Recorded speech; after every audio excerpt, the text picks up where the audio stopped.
Standard of proof. The standard of proof needn't be spirits levitating objects or picking up pencils and writing, since spirits are considered incorporeal. According to Christianity, upon death, the spirit departs the body, which body serves the needed purpose of physical amalgamation. If human spirits could do everything their bodies do, having a body with hands, muscles, ligaments, etc. would be redundant. By their very nature, there is no proof for ghosts per se.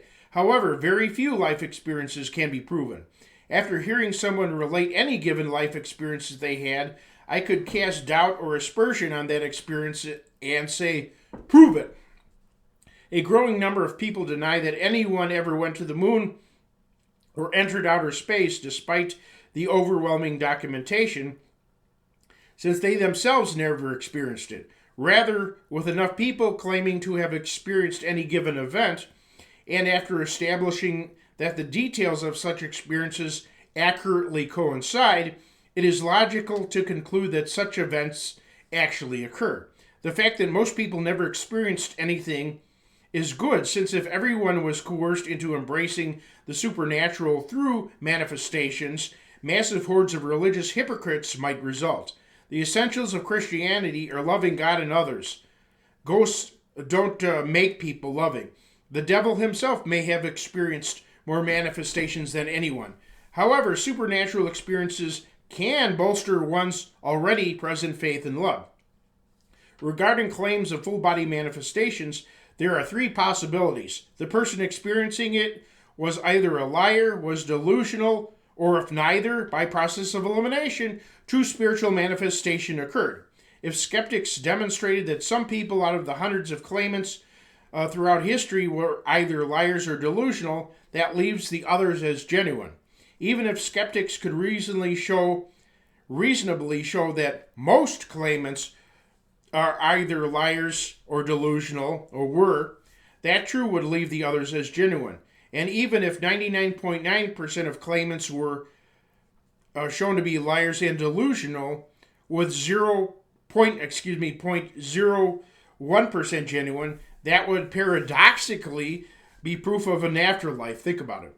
For disbelievers to be correct, they need an amazing 100%, all or nothing. Liars. My faith, Christianity, is a religion of honesty. Besides, the character of the Christian God is such that he cannot lie, while the devil is the father of lies. Believers can lie, but by concocting elaborate lies, they wouldn't be promoting Christianity, they'd be working for Satan. And Christ's atonement no longer protects someone who purposely and habitually sins after they have become a Christian. Quoting Hebrews 10:26, if we sin willfully after we have received the knowledge of the truth, there remaineth no more sacrifice for sins. Rather that person unrepentant cannot attain heaven and will be damned, according to Christianity. However, neither skeptics who deny the existence of supernatural events and malign and ridicule those who have experienced them, or New Age believers who describe experiences which contradict Christianity, are under this compunction that devout Christians are.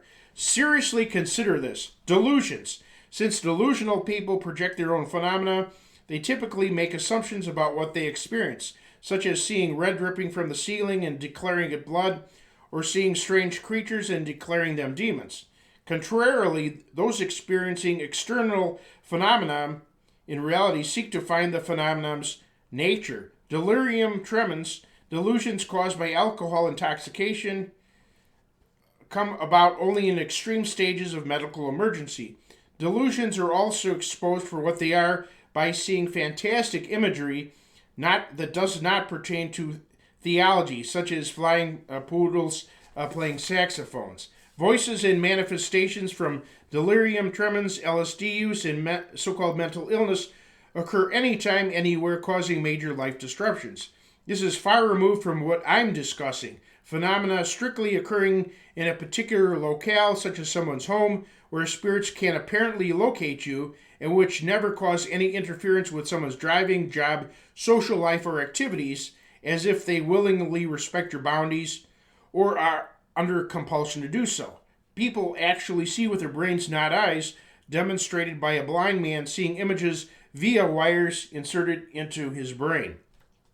Therefore, brains may be able to experience other senses directly as well. So, purposely concentrating and trying to experience various phenomena should be discounted as mental projections. As with live people, if someone is truly contacting you, force shouldn't be needed. Contrarily, manifestations sometimes display something far different than expected for someone projecting their own phenomena via wishful thinking. For example, it should always be much easier for your brain to project visual hallucinations of someone you knew/know, or a composite of several familiar people, as in dreams. So if manifestations are of completely unknown people, this apparently authenticates such phenomena.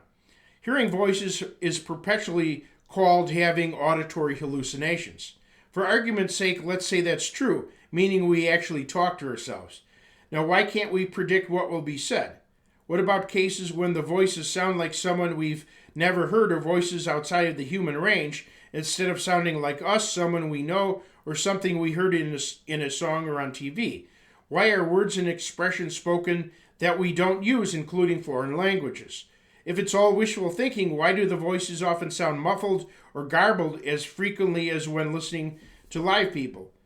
Why can two voices speak at once? A ventriloquist cannot speak at the same time his puppet speaks. Furthermore, high-functioning subjects with no physical or mental disabilities or abnormal conditions whatsoever have been hooked to machines. When hearing voices, the machines registered that the part of the brain controlling language was being stimulated, which is exactly what happens when someone is being spoken to. Some people might think we are crazy. However, while a man urinates over a bridge, those who think we're crazy might stand under it and say it's raining. So don't let others bollocks things up and besmirch the character of our best and brightest before examining the evidence.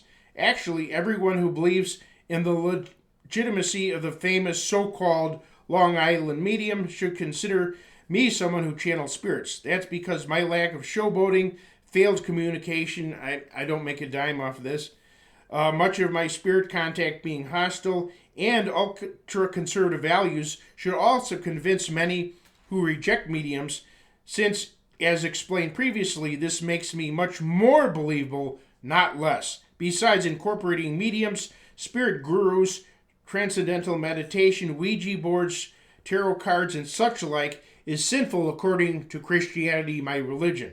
I always discourage such things. Stay tuned for part 5.